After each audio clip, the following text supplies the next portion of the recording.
Good evening मेरे प्यारे बच्चों। उम्मीद करते हैं आप लोग अच्छे ही होंगे। आज मैं क्लास 9th का बालाजी और इसके लेखक हैं डॉक्टर सुधीर कुमार पुंडीर, और क्लास 9th का जो मैथ है चैप्टर 1 से आपको मैं पढ़ाना शुरू करूँगा। तो इसमें देखिए कि यहाँ पे थोड़ा सा इंडेक्स दिया है, थोड़ा विशेष सूची में आपको थोड़ा समझाते हैं। तो यहाँ पे आप समझ लीजिए कि क्या है। विशेष सूची यहाँ पे है, वास्तविक संख्याएं हैं, रियल नंबर है, और वास्तविक संख्याओं के घातांक हैं, और परिमितीकरण है, बीजगणितीय समसंख्याएं हैं, बहुपद तथा उनके गुणनखंड हैं, यानी पॉलीगॉन्स एंड 3 फैक्टर्स होंगे, गुणनखंड प्रमेय होंगे, दो रेखीय समीकरण जो है समीकरण है, और यहाँ पे चैप्टर निर्देशांक ज्यामिति आता है, यूक्लिड ज्यामिति का परिचय आता है जो हाई स्कूल में आपको काम देगा। रेखाएं और कोण ये भी हाई स्कूल में आपको काम देंगे। लाइन एंड एंगल्स हैं, त्रिभुज ट्रायंगल्स ये भी आपको हाई स्कूल में काम देंगे। चतुर्भुज ये भी आपको हाई स्कूल में थोड़ा बहुत काम देंगे। और सर्कल आपका चैप्टर हाई स्कूल में भी है। हीरोन का सूत्र खास ज़्यादा नहीं है, लेकिन हाँ ये चैप्टर बहुत महत्वपूर्ण है। लंब प्रतिशंक एवं गोले का पृष्ठीय क्षेत्रफल एवं आयतन। यहाँ पे सरफेस एरिया की बात करेंगे, वॉल्यूम की बात करेंगे, राइट कैलकुलर कोण एंड स्क्वायर की बात करेंगे, और यहाँ पे हमारा स्टैटिक्स आ जाता है, सांख्यिकी आ जाता है जो आपको हाई स्कूल में मदद करेंगे। तो ये हमारा रहा है, सिलेबस रहा है, और जो 2627 में ये चलेगा। तो इसमें आता है हमारा जो है सबसे पहले चैप्टर जो है हमारा ये है वास्तविक संख्याएं हैं, रियल नंबर हैं। इनके बारे में आपका जो है रुझान क्या है, आप इनके बारे में क्या क्या समझते हैं। रियल नंबर जो है दो कैटेगरी का होता है, एक परिमेय एक अपरिमेय संख्याएं होती हैं। मैंने लिखा नहीं है क्योंकि समय थोड़ा कम है और आपको समझा रहे हैं, तो इसी से समझ लीजिए। तो थोड़ा इंट्रोडक्शन क्या है कि गणित में संख्या पद्धति का विशेष महत्व है, और वास्तविक संख्याओं का समुच्चय आज सबसे मुख्य गणितीय सिद्धांत है। वास्तविक संख्याओं को निरूपित करने से के बहुत से तरीके हैं, परंतु उनमें सबसे मुख्य पियानो के अभिगणित हैं जो इटालियन गणितज्ञ पियानो ने खोजे थे। एक प्राकृतिक संख्या है। प्रत्येक प्राकृतिक संख्या n का एक गुणोत्तर n+1 होता है। दो प्राकृत संख्याएं बराबर होती हैं यदि और केवल उनमें उत्तर बराबर हैं। एक के अलावा प्रत्येक प्राकृत संख्या किसी दूसरी प्राकृत संख्या का उत्तर होता है। कोई ऐसा समुच्चय जिसमें केवल एक प्राकृत संख्या n के उत्तर होता है तो प्राकृत संख्या का समुच्चय कहलाता है। तो उम्मीद करते हैं आप धीरे धीरे समझ रहे हैं, थोड़ी स्पीड बढ़ा रहे हैं। अब गणित तो 5 को गणितीय आगमन का सिद्धांत भी कहते हैं। तो कहने का मतलब है, अब नेचुरल नंबर होता क्या है आप 6th क्लास में, 7th क्लास में, 8th क्लास में खूब अच्छी तरीके से पढ़ा होगा, 4th क्लास में भी पढ़ा होगा अच्छी तरीके से। तो मैं आपको समझाना चाहता हूँ कि अभिवृत्ति जो है प्राकृत अनुसरण में जो होता है वो संख्याएं 1 2 3 प्राकृत संख्याएं कहलाती हैं। प्राकृत संख्याओं के समुच्चय को n से प्रदर्शित करते हैं। लेकिन इसमें आपको एक अहम की बात बताते हैं, इसमें जीरो सम्मिलित नहीं है। यानी अगर हम सोचें, अगर यहाँ पर हम 1 लिखें, 2 लिखें, 3 लिखें, 4 लिखें, 5 लिखें, 6 लिखें, 7 लिखें, 8 लिखें और 9 लिखें, फिर कहेंगे 10 है, 10 नहीं है। 10 के अलावा यहाँ पे 11 आएगा। यानी जहाँ जहाँ पे जीरो के नंबर लिखे हुए हैं, 10 20 30 40 लिखे हैं, ये प्राकृत संख्या में नेचुरल नंबर में नहीं आते हैं। इसीलिए सबसे छोटी प्राकृतिक संख्या हमारी क्या है, 1 है। सबसे बड़ी प्राकृतिक संख्या प्राप्त नहीं की जा सकती क्योंकि इनफाइनाइट होती है, और किसी भी प्राकृतिक संख्या में 1 जोड़ने से उससे अगली प्राकृतिक संख्या प्राप्त होती है, अर्थात दो क्रमांक संख्याओं में से एक का अंतर होता है। यानी क्रमांक संख्या यानी एक क्रम से चलता है, और क्रम का अंतर केवल 1 होता है। ये चीज़ आपको याद रखनी है। पूर्ण संख्याएं का नाम कहाँ से आया है, किस प्रकार से आया है, ये भी आप समझिए। पूर्ण संख्या, इसमें 0 शामिल कर लिया गया है और इन्हें हम W से प्रदर्शित करते हैं। अगर हमने यहाँ तक आपको 9 से बताया, 9 के बाद 11 आता है, 11 के बाद नहीं आता है, 9 के बाद आएगा 10, 10 के बाद 11 आएगा। यानी यहाँ संख्याएं पूर्ण रूप से जो रिक्त स्थान बढ़ रहा था, यहाँ पे जैसे मानिए 9 था, 9 के बाद 11 आया, यहाँ पे 2 का डिफरेंस हो रहा था, लेकिन जब 0 सम्मिलित हो गया तो यहाँ पे 1 का डिफरेंस हो गया। यानी ये पूर्ण तरीके से जो जहाँ पे गैप था वो यहाँ पे 10 हो गया, यानी गैप पूरा पूर्ण हो गया। तो इसीलिए हम इसको क्या कहते हैं, पूर्ण संख्याएं कहते हैं। सबसे छोटी पूर्ण संख्या हमारी 0 होती है, सबसे बड़ी पूर्ण संख्या प्राप्त नहीं की जा सकती है। सदैव क्रमांक संख्या में सदैव 1 का अंतर होता है, प्रत्येक प्रकार संख्या पूर्ण संख्या से होती है। अब आते हैं इंटीजर्स क्या होते हैं। इंटीजर्स को मतलब आप क्या समझते हैं, इंटीजर्स आप क्या मालूम जानते हैं कि तो पूर्ण संख्याएं जो होती हैं, संख्याएं जो -3, -2, -1, 0, 1, 2, 3 पूर्ण संख्याएं कहलाती हैं। पूर्ण संख्याओं को Z से प्रदर्शित करते हैं। लेकिन पूर्ण संख्या 2 प्रकार की होती हैं, एक होती धन पूर्णांक संख्याएं और एक होती है ऋण पूर्णांक संख्याएं, जिसको हम पॉजिटिव इंटीजर्स कहते हैं, निगेटिव इंटीजर्स कहते हैं। तो यानी क्योंकि आवासीय रेखा पर मध्य बिंदु से दोनों ओर अनंत पूर्णांक होते हैं, क्योंकि इसमें छोटा सबसे बड़ा पूर्णांक ज्ञात नहीं किया जा सकता है। ये अवश्य जाने, ये जानकारी दी गई है इस किताब में। किताब बहुत अच्छी है और मैं चाहता हूँ कि सभी स्कूल में यही किताबें चलनी चाहिए बालाजी की। तो यहाँ पे देखो क्या है, सभी पूर्ण संख्याएं होती हैं, यानी धनात्मक पूर्ण संख्याएं और ऋणात्मक पूर्ण संख्याएं होती हैं। 0 ना तो धनात्मक होती है और ना ही ऋणात्मक होती हैं, जैसा कि आप जानते हैं। आपको शुरुआत से समझाया गया है कि यहाँ पे अब आता है रेशनल नंबर। रेशनल नंबर क्या होता है, जो पी बटे क्यू के रूप में व्यक्त किया जाता है उसे हम रेशनल नंबर कहते हैं। जैसे पी क्यू जो है आसान जेड है, क्यू जो है वो हमारा 0 नहीं होना चाहिए और पी क्यू में कि 1 के अलावा कोई भी वैनिष्ठ गुणनखंड ना हो, परमेय संख्या कहलाता है। परमेय संख्याओं को समुच्चय क्यू से प्रदर्शित करते हैं। Q P Q ratio P comma Q अपसारण जेड, क्यू 0 नहीं होना चाहिए, नॉट इक्वल 0। इसमें कुछ विशेष बारे में बात कर लेते हैं। प्रत्येक पूर्णांक संख्या परमेय संख्याएं होती हैं। परमेय संख्या 0 धनात्मक या तो ऋणात्मक हो सकती हैं। वह संख्या जो परमेय नहीं है अपरमेय संख्याएं कहलाती हैं। और प्रत्येक परमेय संख्याओं को शांत आवर्ती या अपरमेय संख्याओं को अशांत दशमलव प्रसार के रूप में प्रदर्शित किया जाता है। अब देखो वास्तविक संख्याएं क्या होती हैं, रियल नंबर क्या होते हैं। अब रियल नंबर देखो बाद में यहाँ पे उन्होंने इंक्लूड किया है, जबकि इनको पहले करना चाहिए था, तो कोई बात नहीं, उन्होंने जैसा भी किया है। और वह संख्या जो परमेय हो या अपरमेय हो, वास्तविक संख्या यानी परमेय संख्या हो या अपरमेय संख्या हो, ठीक है। जैसे कहते हैं कि चाहे काला हो चाहे गुणन, तो माँ के लिए सभी के क्या होते हैं, इक्वल ही होते हैं। तो प्राकृत संख्या क्या है, n 1 2 3 पूर्ण संख्या है। w बराबर 0 1 2 3 होते हैं पूर्ण संख्या। z बराबर 0 +-1 +-2 +-3 होते हैं। ये हमारे प्राकृत संख्या आती है। पूर्ण संख्या आते हैं, पूर्णांक होते हैं। पूर्णांक भी देखो यहाँ पे कई टाइप के होते हैं। यहाँ पे परमेय संख्या होती है, परमेय संख्या को हम रियल नंबर कहते हैं। अब पूर्णांक 2 धनात्मक पूर्णांक होता है, ऋणात्मक पूर्णांक होता है। परमेय संख्या होता है, परमेय संख्या या परमेय संख्या होता है, वो भी हमारा क्या होता है, रियल नंबर होता है। यानी कुल मिला के ये सारे जो होते हैं रियल नंबर के पार्ट होते हैं, यानी वास्तविक संख्या के पार्ट होते हैं।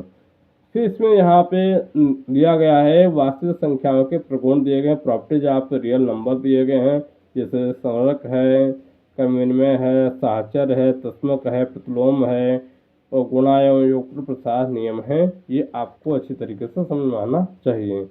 तो इसमें ज़्यादा विशेष आपको ध्यान रखने की जरूरत नहीं है। गुणा में भी है और यहाँ पे ये आपको बाद में हम चर्चा करेंगे और ज़्यादा इसका ठीक है महत्व नहीं है। अब देखो वास्तविक संख्या के कुछ और गुण हैं यहाँ पे। तो हम यहाँ पे समझ लेते हैं कि वास्तविक रेखाओं के जो प्रत्येक बिंदु के सापेक्ष एक वास्तविक संख्या का प्रत्येक वास्तविक संख्या के सापेक्ष वास्तविक संख्या पर एक अद्वितीय बिंदु होती है।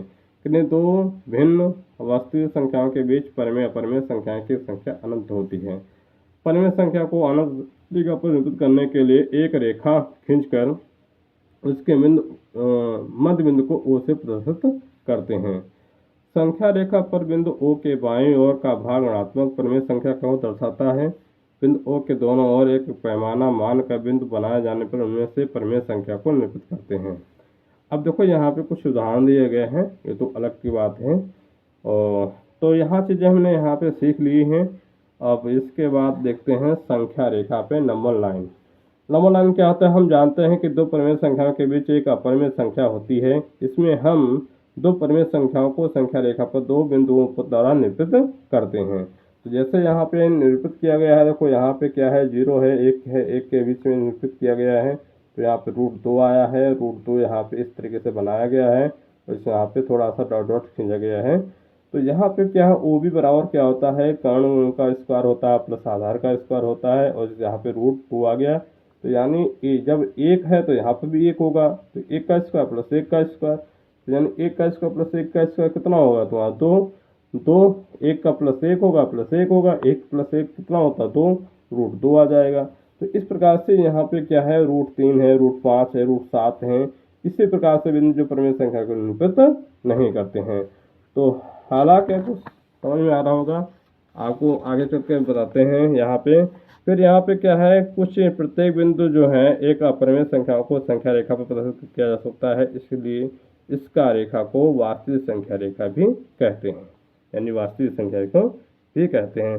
शांत और अवसानी दशमलव क्या होता है, यानी ट्रिमेटिक डेसिमल क्या होते हैं, कि प्रत्येक परिमेय संख्या का दशमलव इस प्रकार हो सकता है जिसमें दशमलव के बाद अंकों की संख्या सीमित हो। जैसे इस प्रकार से 3/4 है, जिसको भाग के 0.75 आया, तो सीमित है, तो ये शांत है, ये भी सीमित है, ये भी शांत है। लेकिन ये सीमित नहीं है, इसीलिए 0.3333 डॉट डॉट चल रहा है। तो ये असीमित है, यानी ये क्या है, अशांत है। ये यहाँ पे इस तरीके से यहाँ पे 0.3 बाला के रूप में लिख सकते हैं। कुछ इसमें और भी जानकारी देते हैं आपको कि प्रत्येक परिमेय संख्या का दशमलव प्रसार या तो शांत होता है या अशांत होता है। जिस संख्या का दशमलव प्रसार शांत या अवसानी आवर्ती होता है तो वो परिमेय संख्या कहलाता है। ठीक है, जैसे यहाँ से अशांत आवर्ती दशमलव यानी अनंत दशमलव क्या होता है, एक अशांत दशमलव जिसमें दशमलव के बाद अंकों की संख्या सीमित ना हो और साथ ही अंकों के एक समूह की क्रमानुसार पुनरावृत्ति हो, आवर्ती दशमलव कहलाता है। यानी इसमें निष्कर्ष ये निकला है कि उपयुक्त वाक्य उदाहरण में प्रत्येक संख्या के दशमलव प्रसार में दशमलव के स्थान के बाद अंकों की संख्या सीमित है, इसीलिए यह शांत दशमलव है। और यह आवर्त भाग में अंकों की संख्या 1 से अधिक है तो ये पहले व अंतिम अंक का डॉट का निशान या बार का निशान लगाते हैं। इस तरीके से यहाँ पे कुछ विशेष यहाँ पे है कि किसी अशांत आवर्त दशमलव में जिस अंक या समूह को बार बार लिखा जाता है वह उसका आवर्त काल कहलाता है। 7/22 से 0.31818 के लिए आवर्त काल 18 है और 23/26 यहाँ पे आवर्त काल इसका कितना है, 69 और 2307 है। इसी तरीके से यहाँ पे हम कुछ और चीज़ों के बारे में बात करते हैं। यहाँ पे हम बात करते हैं अशांत अनवसानी आवर्त दशमलव का रूपांतरण।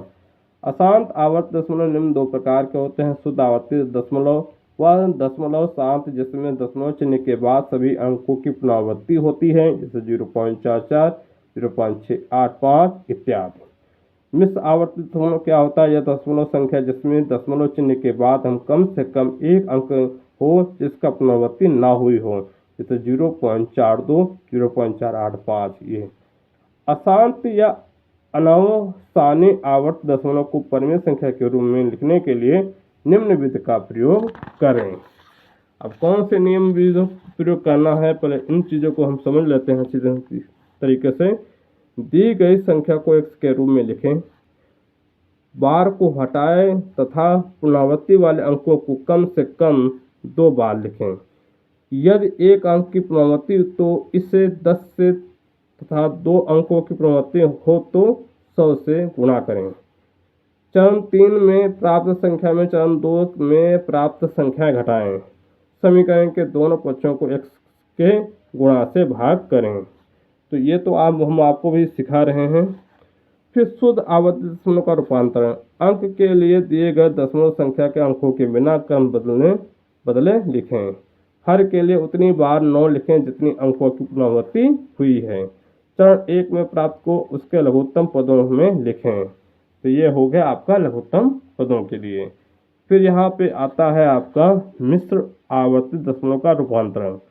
दी गई दशमलव संख्या को x के बार में लिखें। दशमलव बिंदु के बाद ऐसे शब्दों की गिनती अंकों की गिनती करें जिन पर पार नहीं लगा है, माना यह n है। चरण 1 में प्राप्त समीकरण 10n से गुणा करें। तो यहाँ पे हमने सब कुछ सीख लिया है और समझ लिया है। अब आता है अपरिमेय संख्या। थोड़ी सी वीडियो लंबी हो जाएगी, लेकिन आज जो थ्योरी वाला है मैं आज इसको समाप्त करके रहूँगा, और ताकि आपको कोई भी असुविधा ना हो। तो यहाँ पर देखो क्या है, अपरिमेय के बारे में हम बात करते हैं। अपरिमेय संख्या इन रेशनल नंबर क्या होता है। हम जानते हैं कि प्रत्येक शांत दशमलव प्रसार या अवांछनीय आवर्त दशमलव प्रसार को m/n यानी n अपसारण z n जो है 0 नहीं होना चाहिए के रूप में व्यक्त किया जा सकता है।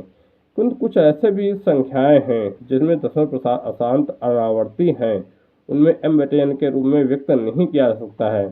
परिभाषा 1, वह संख्या जिसमें m/n mn अपसारण n जो है 0 नहीं होना चाहिए के रूप में व्यक्त नहीं किया जा सकता है, अपरिमेय संख्याएं कहलाती हैं। वह संख्या जो परिमेय नहीं है अपरिमेय संख्या कहलाती है। तीसरा क्या है, वे संख्या जिनमें दशमलव प्रसार अशांत अनावर्ती यानी नॉन टर्मिनेटिंग नॉन रेशनिंग है, वे अपरिमेय संख्या कहलाती है। जैसे √2 है, √3, √5, √6, √4, √3, 3 √6, ये अभी क्या है अपरिमेय संख्याएं हैं। कुछ विशेष यहाँ पे क्या है, एक धनात्मक संख्या का वर्गमूल जो पूर्ण वर्ग नहीं है अपरिमेय संख्या होती है। एक धनात्मक संख्या का वर्गमूल जो पूर्ण वर्ग है जो परिमेय संख्या होती है। दो अपरिमेय संख्याओं का योग घटा गुणा भाग आवश्यक नहीं कि अपरिमेय संख्या हो। दो परिमेय संख्याओं शून्य को छोड़कर का योग घटा गुणा तथा भाग हमेशा एक परिमेय संख्या होती हैं। तो यानी यहाँ पे क्या है, अपरिमेय संख्याएं का जो रूपण है, रेखारूपण है, उसको आप थोड़ा समझ लीजिए, ठीक है।